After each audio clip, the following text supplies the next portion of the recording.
Welcome to YouTube channel. तो यार आज इस वीडियो के माध्यम से हम लोग क्या डिस्कस करने वाले हैं इस वीडियो में जिन बच्चों का यूकेपीएससी जेईई का एग्जाम है उसकी हम स्ट्रेटेजी और प्लानिंग वगैरह डिस्कस करेंगे।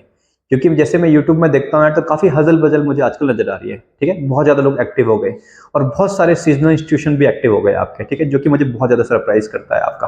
ठीक है, क्योंकि हम लोग बहुत अच्छे से काम कर रहे हैं फ्रॉम लास्ट 7 ईयर्स और थोड़ा सा यार टाइम लग जाता है आने में, क्योंकि यार हम लोग पूरे रिसर्च वगैरह करके आते हैं और थोड़ा सा शेड्यूल भी बिजी है क्योंकि हमारी क्लासेस वगैरह चलती है proper offline as well online.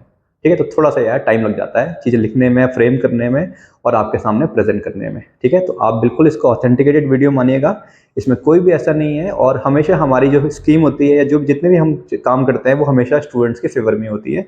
ये बातें जितने भी बच्चे हमारे यहाँ से पढ़े हुए हैं आप उनसे पूछ सकते हैं आपका। ठीक है, तो मैं आज आपके सामने कुछ बहुत बातें लेके आया हूँ, विद स्टैट्स के साथ में आया हूँ।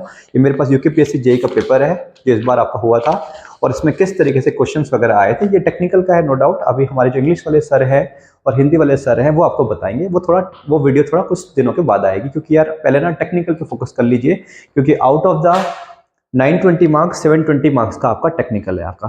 ठीक है, हिंदी इंग्लिश भी होता रहेगा धीरे धीरे करके। ठीक है, तो कोई ऐसी परेशानी नहीं है यार, पहले टेक्निकल पे फोकस करिए क्योंकि 80-85% का आपका ये वाले स्टैट्स है। तो मैं आपको ना कुछ स्टैट्स वगैरह बताऊंगा आज और थोड़ा सा बताऊंगा कि किस तरीके से आप पेशेंटली सिलेक्शन वगैरह निकल सकते हैं आपको। देखो, सबसे पहले तो मैं आपको एक बात बताना चाहूंगा, आप ना इस बार उत्तराखंड गवर्नमेंट पे थोड़ा भरोसा करिए। आप जानते हैं बहुत सारे नकल विरोधी कानून वगैरह भी बने हुए हैं, आप जानते हो। और उन्होंने क्लेम करा है गवर्नमेंट ने कि चीटिंग के लिए कोई भी पकड़ा जाएगा, चाहे वो बच्चे हो जो चीटिंग कराते हुए, तो उनपे लाइफ टाइम का इम्प्रिजनमेंट लग सकता है आपका।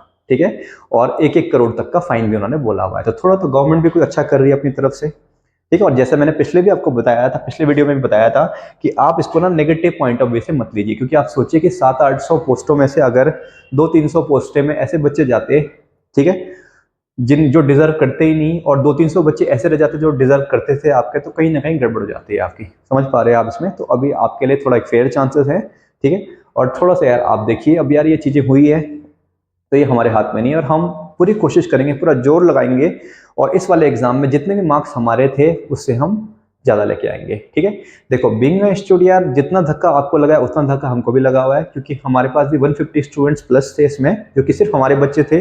बाकी टेस्ट सीरीज वाले, इंटरव्यू वाले बच्चे अलग हैं आपके, क्योंकि हम लोग 2016 से एक्टिव है। आप चाहे तो हमारी वेबसाइट वगैरह चेक कर लीजिएगा और जो बच्चे हमारे यहाँ से पढ़े हुए हैं उनसे आप पूछ सकते हो। तो 7 साल हमारे पे हो गए, तो हमारे भी 150 प्लस स्टूडेंट थे इसमें आपके। तो ये सब निकले हुए हैं। तो आप सोचो कि किसी इंस्टीट्यूट के 150 बच्चे निकले हुए हैं और एकदम से उनका ये एग्जाम कैंसिल हो जाएगा, तो कैसा धक्का लगता है। लेकिन हम इसको ना पॉजिटिव वे में भी देख रहे हैं। द रीजन बीइंग कि भाई अब हम कोशिश करेंगे कि हमारे जो बच्चे इस बार रह गए थे हम उनका भी सिलेक्शन वगैरह पूरी तरीके से करवाएं आप। तो मैं कुछ स्टैट्स के साथ आपके पास आया हूं। तो देखो, पहले तो ना सबसे पहले तो आपको ठंडा रहने की जरूरत है, पेशेंटली चीजों को सोचिए। देखो, पहले तो मैं आपको बताता हूँ कि हमारे पास कितने स्टूडेंट्स हैं, किस किस तरीके के स्टूडेंट्स हैं। एक बच्चे तो वाले हैं जेईई में जिन्होंने पहले से सब कुछ पढ़ा हुआ है आपका, यानी कहीं ना कहीं से कोचिंग करी हुई है आपकी। ठीक है, वगैरह प्रॉपर गाइडेंस ली हुई है आपकी। ठीक है, कोचिंग से बेटर मैं बोल दूंगा, प्रॉपर गाइडेंस वगैरह ली हुई है आपकी। कुछ बच्चे ऐसे हैं यार जो बिल्कुल फ्रेश हैं आपके। फ्रेश मतलब कि भाई इन्होंने ड्यू टू भाई पैसे बचाने के चक्कर में या टाइम की वजह से या किसी भी और अदर रीजन की वजह से क्या कर पाए, ये कोचिंग वगैरह नहीं ले पाए। But after giving the exam इन्हें लगा कि यार मैं कोचिंग वगैरह लेता, गाइडेंस वगैरह लेता तो मैं बेटर कर पाता। तो ये वाले बच्चे भी हैं। कुछ बच्चे ऐसे हैं यार जिन्होंने क्लासेस तो ली थी बट उन्होंने क्या कर दिया, उन बच्चों में को कंसेप्ट वगैरह उतने अच्छे थे नहीं, या फिर उतने टाइम फ्रेम में वो अपनी चीजों को कंपाइल नहीं कर पाए आपके। ठीक हो गया आपका। तो तीनों बच्चों का क्लासिफिकेशन मैं करवाऊंगा आपको, तो आप थोड़ा सा इसको देखिएगा। ठीक है, अब देखो फिर से फ्रेश स्टार्ट है। तो जिन बच्चों के 750 720 ऐसे मार्क्स आए ना, तो आप ना बहुत ज्यादा ओवर कॉन्फिडेंट मत होना आप, क्योंकि देखो इंजीनियरिंग इतना वास्ट है ना, भूलने में ना बहुत कम टाइम लगता है आपको। आप ना फिर से मेहनत करो। जितने भी बच्चों ने प्रॉपर गाइडेंस ली है ना, देखो जी, मैं अगर आपको बताऊं, अगर आप अपने आप में कॉन्फिडेंट हो कि आपको चीजें बहुत अच्छे से आती है, तो आप ना कोई भी कोचिंग वगैरह ज्वाइन मत करिए। ठीक है, आप अपना पढ़िए अच्छे से। ठीक है, बहुत अच्छे से अपनी तैयारी करिए, घर में करिए। बस आपको एक चीज डेडिकेशन चाहिए कि आपको अच्छे से जोर लगाओगे और आप पढ़ोगे आप इसको। ठीक हो गया, क्योंकि बहुत सारे लोग आपको फोर्स करेंगे और बहुत सारी अट्रैक्टिव पैकेजेस वगैरह है आजकल यूट्यूब में, तो आपको थोड़ा उसका ध्यान रखना है आपको। ठीक हो गया, तो आप बस एक चीज आप कर सकते हो यार, आप ना टेस्ट सीरीज वगैरह ले सकते हो। आप किसी भी अच्छे इंस्टीट्यूशन की आप टेस्ट सीरीज दे सकते हो। देहरादून में बहुत सारे इंस्टीट्यूशन है जो रेगुलर काम करते हैं, ना कि सीजनल इंस्टीट्यूट है कि जैसी पोस्ट आई और एकदम एक्टिव हो गए। ठीक है। तो देखो किसी ऐसे इंसान से पढ़ने में फायदा है जिसका रेगुलर काम यही है, जो कम से कम 10 15 20 बैचेस निकाल चुका है या 10 15 20 बार, उसे सब पता होता है कि वाले क्वेश्चन ऐसे आएंगे, इस तरीके से आएंगे। और जो सीजनल लोग होते हैं उनको क्या है, उतना आइडिया नहीं होता, क्योंकि वो यार उनका तो रेगुलर काम ही नहीं है, वो तो कुछ और काम कर रहे थे अभी तक, एकदम से फॉर्म आया तो वही हम टीचर बन गए, हमने इंस्टीट्यूट खोल दिया, इस तरीके से चल रहा है। थोड़ा सा इस बात का भी थोड़ा सा ध्यान रखिए, थोड़ा अपना दिमाग लगाइए, विवेक लगाइए आप, ठीक है। तो थोड़ा सा ये है, ठीक है। मैं इसलिए नहीं बोल रहा यार ये आपको, मैं इसलिए बोल रहा हूँ कि टेस्ट सीरीज जो है ना आपको एक अच्छा सा माहौल देगी आपको। और टेस्ट सीरीज आप चाहे तो आप एक और काम कर सकते हैं, टेस्ट सीरीज आप एक दो कोचिंग इंस्टीट्यूट के लगा लो, 3 के लगा लो, और टेस्ट वगैरह देते रहिए आप अच्छे से, क्योंकि अल्टीमेटली हमें एग्जाम में जाके क्वेश्चन ही सॉल्व करना है आप, ठीक है। अब देखो दूसरे ये बच्चे हैं, ये फ्रेश बच्चे हैं यार, जिनको क्या करना है आपका, जो किसी वजह से कॉलेज में भी उतने अच्छे से नहीं पढ़ पाए और इंस्टीट्यूशन वगैरह भी किसी रीजन से ज्वाइन नहीं कर पाए, तो आपको मैं सजेस्ट करूंगा कि आप अच्छे से रिसर्च वगैरह करिए, बहुत जल्दी से मत करिए अभी, मतलब कि एकदम से आपने लिया और किसी गलत जगह पहुंच गए और आपके पैसे वगैरह फंस गए, और अल्टीमेटली आप छोटे हैं, जो इंस्टीट्यूट चला रहे हैं काफी बड़े बड़े लोग हैं, आपसे उनकी लड़ाई झगड़ा हो रहा है या फिर आपके तालमेल नहीं बैठ रहा और आपको कुछ समझ में नहीं आ रहा, तो गड़बड़ हो जाएगी आपकी, ठीक है। तो आप क्या करिए, देखो जो फ्रेश बच्चे हैं ना, आप अच्छे से रिसर्च करिए, गूगल वगैरह करिए, जो पुराने आपके फ्रेंड्स वगैरह हैं, भैया वगैरह हैं, उनसे पता करिए कहाँ से हमें पढ़ना चाहिए, और फिर वो सजेस्ट करेंगे, तो आप वहाँ का माहौल भी देख के आइए आप, ठीक है। और हमेशा सजेस्ट करिए कि उस इंस्टीट्यूट को आप ज्वाइन करिए जिनका स्टडी मटेरियल खुद का बना हुआ हो, ठीक है। क्योंकि देखो यार, जिनका स्टडी मटेरियल खुद का बना हुआ, इट रिप्रेजेंट्स कि वो सीरियस है अपने काम की तरफ, ठीक है। और एक इंस्टीट्यूट ये होता है कि बोलता है ये वाली बुक ले लेना, वो बुक ले लेना, तो यार वो इसका मतलब वो काम कर ही नहीं रहे अच्छे से, ठीक है। उनका तो बस ये है कि यूपीपीएससी जे का पेपर खत्म हुआ और फिर से उन्होंने कुछ अपने कुछ काम धंधे में लग जाने, आप एग्जाम निकले या ना निकले उनसे उनको कोई फर्क नहीं पड़ता, बस उनकी जेबें गर्म होनी चाहिए, ठीक हो गया। अब देखो आप, ठीक है, तो फ्रेश वाले जो बच्चे हैं ना यार, आप ठीक है ऑफलाइन क्लासेस, ऑनलाइन क्लासेस वगैरह ले सकते हो किसी भी अच्छे इंस्टीट्यूट की जिसका ब्रांड नेम अच्छा हो और जो कुछ लंबे समय से काम वगैरह कर रहा हो आपका, और उसमें टीचर्स भी वेल क्वालिफाइड होने चाहिए। आप देख लीजिए, आप रिसर्च करिए, गूगल का जमाना है, ठीक है, आप थोड़ा सा देख लीजिए। नेक्स्ट है यार आपका, कुछ बच्चे ऐसे हैं जिन्होंने क्लासेस तो ली थी बट हो सकता है कि किसी गलत जगह फंस गए होंगे इंस्टीट्यूट में वो आपके, तो उस तरीके के बच्चे हैं, तो आप चाहे तो रेगुलर क्लासेस दोबारा से ले सकते हैं आप, ठीक है। तो आप अपने हिसाब से देख लीजिए, आप उसी इंस्टीट्यूट में जाइए, ठीक है, लगा था आपको वहां तो वहीं पढ़िए आप दोबारा से, ठीक है। और अपने क्या कर रूटीन को चलते रहिए, क्योंकि हो सकता है दोबारा पढ़ने से आपकी ट्यूनिंग वहां पे अच्छी बनी हुई है टीचर्स वगैरह के साथ, तो आप वहां से भी क्लासेस ले सकते हैं जिस भी इंस्टीट्यूट से आपने पढ़े थे, प्रोवाइडेड वो इंस्टीट्यूट आपका अच्छा हो, उसने आपको सेटिस्फाई करा होगा वहां पे पढ़ाने के फॉर्म में आपका, ठीक हो गया। तो ये बातें मेरे ख्याल से समझ में आ रही है आपको, ठीक है। तो देखो जी, जिन बच्चों का एग्जाम निकला हुआ है वगैरह सब चीजें अच्छे से आती है, उनके लिए टेस्ट सीरीज बहुत ज्यादा इंपॉर्टेंट है, आप इस पर फोकस करिए। टेस्ट सीरीज आपको मोटिवेट करेगी खुद ही पढ़ने के लिए उसमें आपका, ठीक है। नेक्स्ट, जिन बच्चे फ्रेश बच्चे हैं जिनके कंसेप्ट वगैरह कमजोर है, आप अभी एक आध हफ्ता अच्छे से रिसर्च करके अपने जो सीनियर्स वगैरह हैं, बड़े भैया वगैरह, उनसे पूछ के आप इंस्टीट्यूट ज्वाइन कर लीजिए, कोई भी अच्छा रेपुटेड इंस्टीट्यूट। फिर जिन बच्चों ने क्लासेस वगैरह ली थी और किसी वजह से हुआ है, तो उसी इंस्टीट्यूट जिसमें आप गए तो उसी में दोबारा से ज्वाइन कर लीजिए, अगर आपकी ट्यूनिंग वहां पे सही बैठ रही है। और उस इंस्टीट्यूट ने आपको धोखा दिया हुआ है, आधे में आपकी क्लासेस छोड़ दी, पूरा कोर्स कंप्लीट वगैरह नहीं करवाई, या एन नंबर ऑफ थिंग्स जो है, तो आप दूसरे इंस्टीट्यूट को ज्वाइन कर लीजिए। पैसे वगैरह की बिल्कुल मत सोचो, क्योंकि देखो आप जब जेई बनोगे ना तो 50,000 प्लस आपकी सैलरी होगी आपकी, ठीक है। तो अगर आप 10-20 हजार रुपए दे भी देते हो ना, अच्छे जगह से सीख जाते हो, तो कोई फर्क नहीं पड़ता यार, ये कवर हो जाएगी आपको। अब बहुत सारे इंस्टीट्यूट हैं उत्तराखंड में, आप कहीं भी ज्वाइन कर लीजिए, इंटरनेट पे भी काफी सारे इंस्टीट्यूट हैं, मैं नाम नहीं लेना चाहूंगा, ठीक है, तो आप वहां से भी कर सकते हैं। अब देखो एक चीज मैं आपके पास लेके आया हूं यहाँ पे, ठीक है।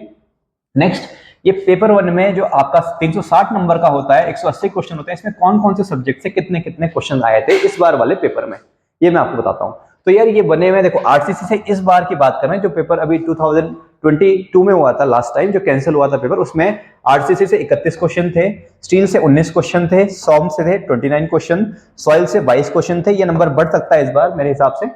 और प्रोजेक्ट मैनेजमेंट, जिसको हर कोचिंग इंस्टीट्यूट वाले इग्नोर करते हैं, इससे 8 क्वेश्चन थे, एस्टिमेशन से 6 क्वेश्चन थे, बीएमसी से 20 क्वेश्चन, सर्वे से 22, ईवीएस से 22, और एक क्वेश्चन हाईवे से भी आया था, ये शायद गलती से आ गया क्योंकि highway is not a part of the, ठीक है, पेपर, जैसा उन्होंने बोला हुआ है आपका, बट ये आया था, तो आप इसे देख लीजिएगा, ठीक है। ये स्टैट्स मैंने देखे हुए, आप भी देख लीजिएगा, पेपर आपके हाथ में, आप मिला के देख लीजिएगा इसको, ठीक है। तो आप इसे नोट कर सकते हो चाहे तो। वैसे तो देखो यार, मैं आपको बताता हूँ, ऐसे में सोचो कि इसमें 6 क्वेश्चन थे यार, 6 हो 2, हमें तो एक एक क्वेश्चन हमारे लिए इंपॉर्टेंट है आपका, तो आपको उस तरीके से सोचना है आपको, ठीक है। नेक्स्ट देखिए प्लीज, नेक्स्ट, अगर पेपर 2 की बात करें जिसमें इरिगेशन डोमिनेट करता है आपका, ठीक है, इसमें 3 सब्जेक्ट होते हैं, हाइड्रोलॉजी, इरिगेशन और एफएम, ओसीएफ और मशीन्स आपका। इसमें आपके हाइड्रोलॉजी से 20 क्वेश्चन थे, एफएम इरिगेशन से 110 क्वेश्चन थे, और एफएम ओसीएफ और मशीन से 50 क्वेश्चन थे, इस तरीके से इसका पैटर्न है आपका। तो थोड़ा सा स्ट्रेटेजी आप बना सकते हो आराम से। और अगर आपको याद होगा तो मैंने आपको बताया भी था, अपने जो हमारे ऑनलाइन वाले स्टूडेंट को मैंने बताया था, आराम से आप इसमें 250 260 नंबर लेके आ सकते हो आप इसको, ठीक है। और आज मैं आपको बताऊंगा भी कि कैसे आप नंबर वगैरह लेके आ सकते हो, ठीक है। चलो, तो मेरे ख्याल से आपने कर लिया होगा। अच्छा देखो, अगर हम अपनी बात करें कि हम अपने कौन कौन से कोर्सेज ऑफर कर रहे हैं, ठीक है, तो अगर हम बात करें तो टेस्ट सीरीज हम लोग चला रहे हैं ऑफलाइन ऑनलाइन मोड में, ठीक है। आप चाहे तो हमारी टेस्ट सीरीज ले सकते हो या किसी भी टेस्ट सीरीज ले सकते हो। अच्छा, इससे पहले मैं एक और बात बताना चाहूंगा यार, हम लोगों ने जो, अगर हमारी अपनी बात करें तो हमारे पास जितने भी एक्स स्टूडेंट है 2016 से लेकर 2023 तक, अगर वो इस वीडियो को देख रहे हैं तो वो हमें बेहतर जानते हैं कि हम किस तरीके से पढ़ाते हैं। आप उन लोगों के लिए क्लासेस वगैरह बिल्कुल फ्री ऑफ कॉस्ट है, चाहे वो ऑफलाइन पढ़ना चाहें और चाहे वो अगर दूसरे शहर में, तो कोई परेशानी नहीं है। ऑनलाइन का भी हमारा पूरा सेटअप रेडी है, हमने क्लासेस भी इवन स्टार्ट कर दी है, तो आपको free of cost through out पढ़ाया जाएगा, तो कोई ऐसी परेशानी वाली बात नहीं है, ठीक है। और जितने भी बच्चे हैं, जो नए बच्चे हैं जो हमसे जुड़े हुए नहीं हैं अभी तक, आप हमारे जो एक्स स्टूडेंट्स हैं काफी सारे हैं एक्चुअली, आप उनसे फीडबैक वगैरह ले सकते हो कि यहाँ पे किस तरीके से क्लासेस वगैरह होती है। और चाहे तो आप हमारे कोचिंग वगैरह भी आ सकते देख सकते हो आराम से। अपनी जितनी भी क्वेरीज हैं आराम से आप सॉल्व करिए, बात करिए, डिस्कस करिए। हमारी बुक्स वगैरह अवेलेबल हैं हमारी वेबसाइट पे, आप देख लीजिए सारे सब्जेक्ट की बुक, वो आपको आइडिया लग जाएगा आपका, ठीक है। इसके अलावा एक और बात मैं बताना चाहूंगा, हम लोग हाइड्रोलॉजी इरिगेशन की बुक भी हमारी रेडी है, ये भी पब्लिश हो जाएगी और बहुत कम प्राइस में, लगभग 150 से 200 रुपीज के अराउंड ये आपको मिल जाएगी, ठीक है। पब्लिकेशन जो है, जो हमारी खुद की actually publication, engineers club publication के नाम से हमारी पब्लिकेशन है, और बुक्स वगैरह भी हम खुद की पब्लिश करते हैं आपकी, ठीक है। बस थोड़ा सा इसलिए टाइम लग रहा है क्योंकि यार बुक पब्लिश करने में ना सर्टेन आपके रूल्स एंड रेगुलेशंस फॉलो करने पड़ते हैं, तो वही हम वेट कर रहे हैं। बट आप बिल्कुल चिंता मत करिएगा, अप्रैल के अराउंड हमारी बुक वगैरह आ जाएगी जो सफिशिएंट होगी आपको स्कोर करवाने में। बीएमसी और ईवीएस की बुक हमारी अवेलेबल है, और भी हमारी बहुत सारी बुक अवेलेबल है, ठीक है। चलो, तो अगर हम अपनी बात कर रहे हैं तो देखो यार, एक तो हमने बोल दिया कमिटमेंट है हमारी, जितना भी एक्स स्टूडेंट के खर्चे आएंगे हमारे, वो सारे हम लोग बियर करेंगे, चाहे वो टेस्ट सीरीज का खर्चा, उनसे एक सिंगल पैसा भी नहीं लिया जाएगा, ठीक है। और हमारे रेगुलर बैच में आप जानते हो लाइफ टाइम मेंबरशिप होती है, आप हमारे एक्स स्टूडेंट से बात कर लेना जिनको भी आप जानते हैं, ठीक है। तो जो अगर बाहर वाले बच्चे हैं, कोई भी, आप बाहर वाले का मतलब जो बच्चे जिन्होंने हमसे जुड़े हुए नहीं थे अभी तक, ठीक है, तो आप टेस्ट सीरीज वगैरह हमारे यहाँ से भी ले सकते हो। मैं ये नहीं फोर्स कर रहा आपको हमारे यहाँ से लो, बट किसी भी अच्छे इंस्टीट्यूशन से ले लीजिए, ठीक है। और कोशिश करो 1 2 3 इंस्टीट्यूट की आप ले लो कम से कम, क्योंकि आप जब पेपर देने जाओगे ना, तो जितने ज्यादा पेपर दोगे उतना आप खोलोगे। हमने जो टेस्ट सीरीज में प्लान किया है, हमने 42 टेस्ट इसमें प्लान किए हैं आपके। 42 टेस्ट कैसे बनाए हैं, देखो 24 तो हो गए आपके, ठीक है, सॉरी 26 तो हो गए आपके सब्जेक्ट वाइज टेस्ट, ठीक है।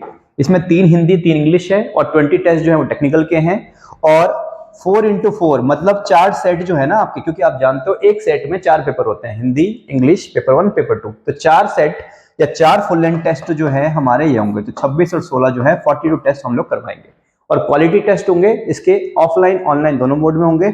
और क्या होगा, हर क्वेश्चन का सोल्यूशन वगैरह आपको कराया जाएगा, जो कि हम एप्लीकेशन में प्रॉपर तरीके से सॉल्व करवाएंगे, ठीक है। It will be a mutual discussion, आप भी बात बोलेंगे, हम भी बोलेंगे, कोशिश करेंगे, ठीक है, कि बहुत प्रॉपर तरीके से क्वेश्चन को सॉल्व करवा दें, ठीक है।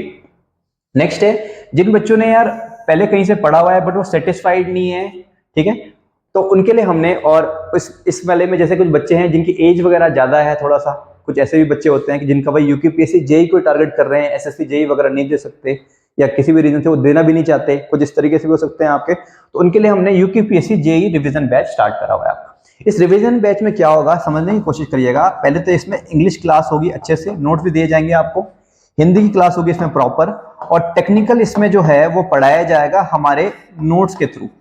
जो नोट्स हमारे अपडेटेड नोट्स हैं, बेस्ट फॉर्म में ये हैं आपके, हमारे हैंड रिटन नोट्स और इम्प्रूव्ड नोट्स हैं, जो इस बार का पेपर आया था उसके हिसाब से हमने इसको थोड़ा बहुत अपग्रेड कर दिया है, और ठीक है, डिपेंडिंग अपॉन, वैसे तो अच्छे खासे सफिशिएंट थे वो, बट कुछ क्वेश्चन ऐसे थे जो उसमें थे नहीं, वो हमने अपग्रेड कर दिया। जैसे फॉर एग्जांपल प्रोजेक्ट मैनेजमेंट को हमने बहुत ज्यादा इंपॉर्टेंस देंगे इस बार, ठीक हो गया आपका।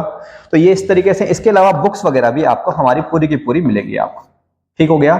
तो इसमें इंग्लिश अच्छे से कराया जाएगा, हिंदी कराया जाएगा, टेक्निकल के नोट्स मिलेंगे आपको, और बुक्स वगैरह पूरी हमारी मिलेगी, जितनी भी हमारी बुक्स हैं आपकी, ठीक हो गया आपका। नेक्स्ट हमारे जेई का जो रेगुलर बैच है यार, ये वाला डेडिकेटेड होगा यूपीपीएससी जेई के लिए, और बाकी जेई एग्जाम जो भी आते हैं आपके, जैसे यूजीमीएल जेई है, ठीक है, आपका आरआरबी जेई है, एसएससी जेई है, तो उनके लिए होगा ये आपका। ठीक है, और इस वाले बैच की स्पेशलिटी ये है कि ये वाला बैच जो है इसमें मेंबरशिप जो है लाइफ टाइम मेंबरशिप होती है आपकी, क्योंकि कुछ बच्चे यार यूकेपीएससी वगैरह देंगे और शायद उनका किसी का होगा किसी का नहीं होगा, तो जब नहीं होगा तो डिसहार्टेड मत होना, उनका हम सपोर्ट वगैरह हाथ हम कभी छोड़ेंगे नहीं, हम उनको आगे भी अच्छे एग्जाम के लिए प्रिपेयर करवाएंगे। ठीक है, ये तो रही यार पेपर्स के बाद। ठीक है, अब देखो मैं ना आपको बिल्कुल भी वो नहीं बोल रहा कि आप हमारे यहीं ज्वाइन करिए, बट आप क्या करिए, अच्छे से रिसर्च करिए, हमारे जैसे और भी बहुत अच्छे इंस्टीट्यूशन है देहरादून में, उत्तराखंड में, आप वहां ज्वाइन करिए, हमें उसमें भी कोई परेशानी है नहीं। बट ये मैं जरूर बोलना चाहूंगा, आप जिस भी इंस्टीट्यूट को ज्वाइन करिए, एक तो देखो ध्यान रखो कि इंस्टीट्यूट अच्छे समय से चल रहा हो, उसका स्टडी मटेरियल खुद का बनाओ और वहां पे टीचर्स वेल क्वालिफाइड हो, और आप अपने यार दोस्त से, गूगल वगैरह से भी आप उसके बारे में पता कर सकते हो और उनकी इंटेंशंस वगैरह थोड़ा समझने की कोशिश करिएगा। ठीक हो गया आपका? ठीक है, तो ये तो रही है इसकी कहानी। ठीक है, अब मैं आपको बताता हूँ कैसे हम आराम से यूकेपीएससी जेई का पेपर आराम से क्रैक कर सकते हैं आपका। ठीक है, कैसे आप इसमें मार्क्स वगैरह लेके आ सकते हो, और इसके साथ मैंने आपको स्टैट्स भी बताए थे पीछे कि मार्क्स वगैरह इतने इतने क्वेश्चन के आ रहे हैं आप। ठीक है, अब देखो यार, नो डाउट, ठीक है, कि पूरे के पूरे क्वेश्चन मार्क्स लाना तो थोड़ा पॉसिबल नहीं है। कैसे आप नंबर लेके आ सकते हो मैं आपको बताता हूँ। जैसे सपोज इंग्लिश है, ठीक है, मैं हिंदी से स्टार्ट करता हूँ, क्योंकि हिंदी सबसे पहले पेपर हिंदी होता है आपका, क्योंकि हिंदी में आप बहुत आसानी से, अगर आप प्रॉपर नोट फॉलो करोगे किसी भी अच्छे इंस्टीट्यूशन के और अच्छे से पेपर टेस्ट सीरीज वगैरह दोगे बिफोर द एक्चुअल एग्जाम, तो आप आराम से 65 से लेके 85 मार्क्स तक लेके आ सकते हो आप, या 80 भी कह सकते हो आप इसको, क्योंकि कुछ क्वेश्चन गलत हो जाते हैं, नेगेटिव मार्क्स वगैरह भी हैं, तो अच्छी प्रैक्टिस करके जाओगे ना यार, तो 65 से 85 मार्क्स आप खींच सकते हो आराम से। नेक्स्ट हम बात करते हैं इंग्लिश की। इंग्लिश में भी आप आराम से 60 से लेके 80 मार्क्स लेके आ सकते हो आप। ठीक है, मैं आपको बताता हूँ रियलिटी में ना हिंदी ज्यादा स्कोरिंग है एज कंपेयर टू इंग्लिश। ठीक है, तो 60 आप मिनिमम ला सकते हो अच्छे से पढ़ोगे, और 65 आप इसमें ला सकते हो हिंदी में। अगर मैं पेपर 1 की बात करूं, तो पेपर 1 जो है टेक्निकल वाला जो है आपका, इसमें आप आराम से यार अगर आप पढ़ेंगे तो 240 से लेके 330 मार्क्स तक लेके आ सकते हो। ये वाला पेपर ना ज्यादा स्कोरिंग है, क्योंकि स्ट्रेंथ ऑफ मटेरियल आरसीसी वगैरह जिन्होंने पढ़े हुए सॉइल वगैरह, तो आप देखते हो कंसेप्चुअल क्वेश्चन आते हैं, और एक बार आपके दिमाग अच्छा चलता है, लॉजिक अच्छे चलते हैं, 3 डायमेंशन सोचते हो आप, तो आप देखते हो इनको रिवीजन करने में बहुत कम टाइम लगता है आपका। तो 240 से 330 मार्क्स तक आप आराम से लेके आ सकते हो। ये मिनिमम आपके आने चाहिए, और ये मैक्सिमम आप लेके आ सकते हो, इससे ज्यादा भी ला सकते हो depending upon the calibre. But यार 2 4 5 10 20 क्वेश्चन ऐसे होते हैं ना यार, जो थोड़ा सा अलग होते हैं, जो पहले कभी आए नहीं कभी आपके, और वो हम क्या है तुक्के वगैरह हमसे एक्सपेक्ट करते हैं, तो किसी के तुक्के लग जाते हैं सही, कॉमन सेंस किसकी है कितनी है, कंसेप्ट कितने हैं, और किसी किसके नहीं लगते आपके। और कुछ क्वेश्चन ना हम यार आते तो हैं बट गलत कर देते हैं, मार्क गलत कर दिया, दिमाग उस समय कैसे चल रहा था, वो सब चीजें हो जाती है, तो कुछ क्वेश्चन नहीं हो पाते। ठीक है, अगर मैं पेपर 2 की बात करूं, टेक्निकल जो है आपका पेपर 2, ठीक है, तो इसमें यार आप 260 से लेके 315 मार्क्स तक लेके आ सकते हो। इरिगेशन वाला पेपर थोड़ा थ्योरेटिकल होता है, बहुत वास्ट है इसका। ठीक है, सुनने में तो अच्छा लगता है, बट कुछ क्वेश्चंस इसमें आपके ऐसे होते हैं जो कभी आए नहीं और होते नहीं हमसे अच्छे से। तो 260 से 315 मार्क्स तक आप इसमें लेके आ सकते हो। तो जरा इसको अगर जोड़ें या सम अप करें हम इसको अगर, तो आप देखिए कितने आप मार्क्स वगैरह लेके आ सकते हो यार। तो देखो 260 plus 240 that is equal to 500, और 560 और 65 दैट इक्वल्स टू 625 मार्क्स। ठीक है, और 315 330 80 85, तो ये हो गया 165, और 165 प्लस 330 हो गया आपका 495, और 495 और ये हो गया 495 और 15 हो गया आपका, ठीक है, 520, और ये हो गया आपका 820 मार्क्स। ठीक है जी, ठीक है, तो ये हो गया आपके 820 नंबर तक। आप ऐसे अगर इस स्ट्रेटेजी को फॉलो करोगे तो आप लेके सकते हो। अब देखो इसमें कोई ऐसा है नहीं, जिन्होंने पेपर दिए थे ना उन्होंने नोटिस भी करा है कि वो 330 तक भी लेके आए हैं पेपर 1 में, लाए भी हैं। आप देख लीजिए खुद अपने आप को, देखिए आप कि आपने कितने क्वेश्चन गलत कर दिए जो आप बहुत आसानी से सही कर सकते थे। ठीक है, तो इस तरीके से स्टैट्स है। आप जानते हो यार, अब तो देखो यार वाले स्टूडेंट भी नहीं है जो सेकंड मोड से आए थे, तो 625 भी नंबर आप ले आओगे ना तो यू विल गेट सिलेक्टेड, और 820 लेके आओगे तो आपका प्रमोशन वगैरह बहुत फास्ट फॉरवर्ड होगा। आप जानते हो, क्योंकि इस बार आप जानते हो इंटरव्यू भी ऑलमोस्ट आपका हट चुका है, और शायद सीट्स भी इसमें एडेड होके आए हैं आपके। ठीक हो गया, तो यार ये कुछ स्टैट्स हैं, प्रैक्टिकल स्टैट्स जो आप समझ सकते हो और आप इसको फॉलो कर सकते हो। देखो इतना तो आप जानते हो, जितनी हिंदी वगैरह या जितने क्वेश्चन आप क्या है इस बार करके आए थे, काफी क्वेश्चन आपने गलत कर दिए। तो अगर जैसे मैंने बताया, आप हम टेस्ट सीरीज में क्या करवाने वाले हैं, हम टेस्ट सीरीज में आपको 4 फुल लेंथ टेस्ट करवाने वाले हैं। तो जितनी गलतियां करनी है ना आप यही करिए गलतियां, तो एग्जाम वगैरह में आप जाओगे ना तो इंप्रूव होके जाओगे। आप जो गलतियां आप कर रहे हो वो गलतियां आपसे रिपीटेडली होगी नहीं आपकी। ठीक है। तो यार ये थी यूकेपीएससी जेईई की स्ट्रेटेजी और प्लानिंग। आपको वीडियो अच्छी लगेगी तो आप इसको लाइक शेयर करिएगा। और मेरा ना किसी भी इंस्टीट्यूट से कोई ऐसा नहीं है कि रोस है या हम अपने आप को प्रमोट करने में लगे। मैं तो आपको सजेस्ट कर रहा हूं कि आप कोई भी अच्छा इंस्टीट्यूट ज्वाइन करिए, ठीक है। जिस इंस्टीट्यूट में आप पहले पढ़े थे उसी को आप ज्वाइन करो दोबारा से, कोई परेशानी नहीं है उसमें भी, ठीक है। देखो एक तो आपके फीस वगैरह बचेगी, क्योंकि आई एम वेरी श्योर जैसे हमारी आपकी फीस हमने फ्री करी है यूकेपीएससी जेईई के बच्चों के लिए, तो ऐसे और इंस्टीट्यूट ने भी करी होगी। और अगर नहीं भी करी है तो आप थोड़े बहुत पैसे वहां दे दीजिए, जो भी उनको देना है, या पूरी फीस भी देते हैं, बट आप वहां से सेटिस्फाइड होने चाहिए एट द सेम टाइम। क्योंकि अल्टीमेटली जो लॉस है ना, पैसा वगैरह सब का सब आपका आते जाते रहता है, बट आपके पास जो मौका मिला है ना, ये दोबारा नहीं मिलेगा आपको। इस बात का आप थोड़ा ध्यान रखना, ठीक है। और आप जानते हो कि डायरेक्टली आप इसी साल जेईई वगैरह बन जाओगे, और बहुत अच्छे मार्क्स से अगर आप जेईई बनते हो ना यार, तो प्रमोशन जो है ना आपका, अब 625 से 820 का मतलब ये है कि आप 650 लिया हो, 60 लिया हो, 70 लिया हो, 80 लिया हो, 90 लिया हो, तो आप जानते हो 820 अगर मैं बोल रहा हूँ, तो इस बार भी 760 765 तक बच्चे ले आए थे। और वो बच्चे ना कहीं ये थे कि सर मैंने क्वेश्चन गलत कर दिए काफी सारे, घर मेरे से ये गलत हो गया, तो उनके भी आ सकते हैं। तो आप बताओ जब वो उस क्वेश्चन को सही कर देंगे तो 820 स्कोर नहीं हो सकता क्या? हो सकते हैं सारी चीजें, ठीक है। तो प्लीज थोड़ा सा विवेक लगाइए, दिमाग चलाइए थोड़ा अच्छे से, और बहुत अच्छा करने की कोशिश करिए, ठीक है। हम आपके हमेशा आपके साथ हैं, चाहे हमारे इंस्टीट्यूट के बच्चे हो या नहीं हो। और आपको कभी भी कोई परेशानी होगी तो आपके पास हमारे नंबर वगैरह है, नंबर मैं यहाँ पे लिख भी दूंगा अभी। तो आप क्या करिएगा, उस पर कॉल वगैरह करिए, आप काउंसलिंग वगैरह ले सकते हो प्रॉपर तरीके से कि मुझे क्या करना चाहिए, ठीक है। आपको मेरी सारी बातें समझ में आई होगी, ठीक है। और मेरे आपसे यही आशा रखता हूँ कि यार आप अपना पूरा जोर लगाइए। देखो यार आप ना खुद को धोखा मत दीजिए, ठीक है। आप खुद जानते हो, अपने आप से पूछिए कि आप कितनी मेहनत कर रहे हो, आप पढ़ रहे हो, आपको समझ में आ रहा है नहीं आ रहा है, ये आपसे अच्छा ना कोई नहीं जानता, ठीक है। तो थोड़ा सा देखो, दिमाग चलाइए, मौका मिला है एक बार अच्छे से, इसको आपको भुनाना है मौके को। और जितना आपने मार्क्स अच्छे लिए लाए थे पिछली बार, उससे और अच्छे मार्क्स आपको लेके आने हैं आपको, ठीक है। और वैसे भी यार देखो हमारे हाथ में कुछ चीजें हैं नहीं, ठीक है। और जोड़ लगाना है अच्छे से। और आप जानते हो कि यार नकल विरोधी कानून आया हुआ है अब, जैसे कि गवर्नमेंट क्लेम कर रही है, और उसमें बहुत ज्यादा हाई पनिशमेंट है, जैसे हमने पहले ही बताया था आपको। तो मेरे ख्याल से किसी भी बच्चे की ऐसी हिम्मत नहीं होगी अब, चाहे वो कहीं भी है पूरे उत्तराखंड में, कि वो इस वाले से आपके क्या करे, सेकंड मोड से घुसने की कोशिश करे। और कोई इसको मोटिवेट भी करेगा ना, तो बच्चे डरा हुआ रहेगा आपका। तो जो बच्चे की हिम्मत जो बढ़ाते हैं ना, ये ऐसे लोग बढ़ाते हैं। अब ये कहीं ना कहीं डर का माहौल है विद रिस्पेक्ट टू एग्जाम आप, ठीक है। तो ये थोड़ा सा गवर्नमेंट की अच्छी स्कीम है। तो चलो यार ठीक है, फिर वीडियो काफी बड़ी हो गई, but I am very sure इसमें बहुत रेलिवेंट डाटा है, इसको आराम से देखिएगा, अगेन एंड अगेन देखो, समझो चीजों को, और पेशेंटली थोड़ा सोचो कि क्या करना चाहिए आपको to to be best in the आपका जो भी आपका लाइफ साइकिल रहेगी आगे की आपकी, ठीक है। चलो बाय बाय।